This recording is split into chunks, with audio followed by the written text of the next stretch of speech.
sorry. I don't have enough pull to make that happen. Well, this is your chance. What was that? Yeah, you do. Is that what you said? All right, this is your chance to be able to ask whatever questions you have about Rick's career, the racing, the track, racing today, all that other kind of fun stuff. So just raise your hand and we'll point you out as we go along. Don't be shy. Go right to the second one. The second one's always easier. Skip the first question. There you go, guys. Ah, thank you. Wow, that didn't even work. How about the third? What happens if you have to take a leak? You got one right back there. What do you have to do if you have to go to the bathroom while you're in the car? You don't. You just sweat all out. No, yeah. Most of the races are short enough, you know, you sweat it out. But I've only had to do that once in my lifetime. In all my years of racing, and it was in the Baja 1000, where you're sitting in the car for 10, 12, 14 hours. And have you ever tried to go to the bathroom and still drive fast at the same time? I'm not that coordinated. It's kind of a funny deal that, you know, I'd never run the course, so I didn't, you know, it was all new. Every corner was new. But I knew that the halfway, the checkpoint, halfway, there was some downtime, an hour downtime. You get to that point, yeah, an hour downtime, you can work on the cars, whatever, and then they start you off again, you know, however minutes apart from the guys ahead and behind you. So I kept thinking, okay, we got to be getting close, And every hole I hit, it's just killing me. And I'm in a single-seat buggy. The question was, what do you do when you have to go to the bathroom? My Sky Ranch, and I'm thinking it's in a valley. For some reason, I had my head pictured in a valley. So I'm going up these mountain roads, and I think, okay, I get to the top of these mountains, it's got to be just on the other side of the next valley.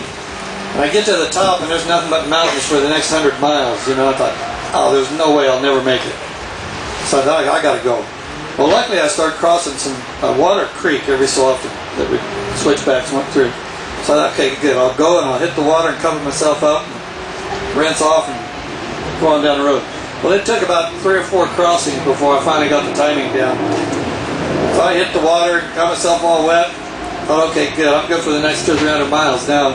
And about the 3rd or 4th corner after that, I come around, here's Mike's Sky Ranch. Right what I was waiting for, you know. I was so mad I couldn't see straight. The guys working on the car didn't like it very well either. How did you get started? Figures you had to start off with that question, you know what I mean? The first question, I think. I was just thinking about it while I was in the car. How did It was scaring it out of you, wasn't it?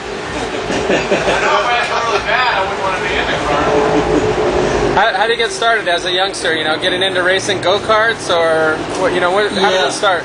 I just, you know, the way I got started, it was the hobby, family recreation. Never dreamed of making a living at it. And, you know, we started riding motorcycles out in the foothills when I was about 10, 11 years old. Again, just family fun. And I started racing the bikes when I was about 15, motocross, desert, different things. And Mom was afraid I was going to get hurt on a bike. She wanted me in something with a roll cage and a seat belt. So we were also playing with some dune buggies. That was back then, kind of when the Volkswagen craze started. So we went and watched them race one night, and on the way home, my dad, this was my mom's idea, he made me a deal, said, you give up racing motorcycles, we'll build a buggy. We had most of the stuff to put one together. So I said, all right, you know, little did she know that was leading to 200-mile-an-hour cars, or she probably wouldn't have made that decision. But so I started racing the buggies, we started building our own cars, and you know, we worked during the week to make the means to go play on the weekend, and pretty soon I started getting offers and opportunities and everything. You know, we were fortunate enough to win some races, and winning always helps. And that created the next opportunity, and then, you know, just from there it just snowballed. I really never planned any of it. Back there. In Indy cars? Yeah. I believe 29. It'd been nice to have been more, but could have been a lot less too. Good question. Right over there? Do you have children in racing?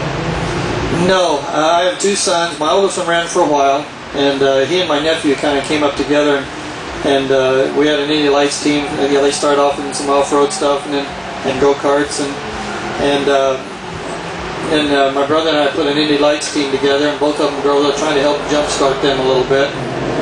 And we did that for a couple of years, and finally decided to get out of the team owning business. And Casey, my nephew, he had a sponsor with him, and he kept going. And then, but my oldest boy, he didn't really, you know, he was like me. He's not a salesman. You know, he couldn't go out and sell himself. He didn't enjoy doing that, and he ended up kind of getting away from it. But Casey kept going. As you know, he's in the Cup cars now, and so I've been excited watching him. He's doing a great job. We're excited about next year. We're going over to Hendrick team. I think that's going to be good for him. Good question.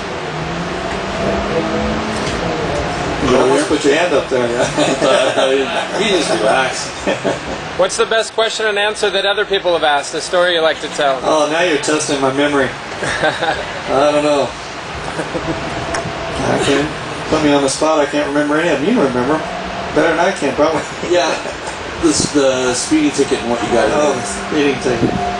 Yeah, that's what I always ask that, and I've been lucky. But I've only had a couple, and they were about 6-7 years ago. But they were both in my bus, my motorhome. And, I guess it's kind of hard to hide and go fast in one of those at the same time. See, Mario was in or Michael or Mario was in a bus next to him, so they were kind of drafting each other. Yeah, there's no way he's going to beat me to the racetrack. One last question. Right back here.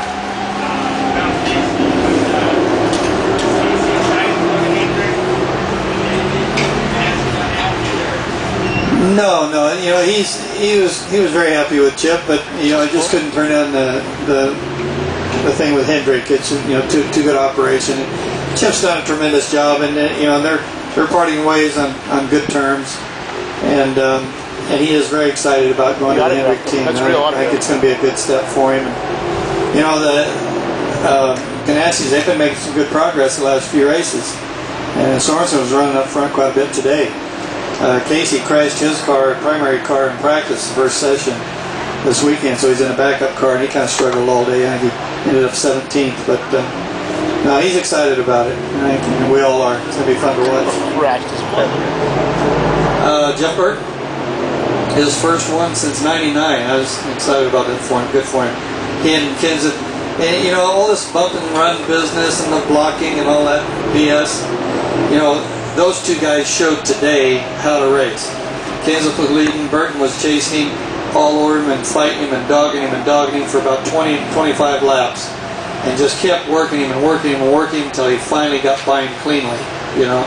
And those two right there are two of the cleanest racers in NASCAR right now, I think.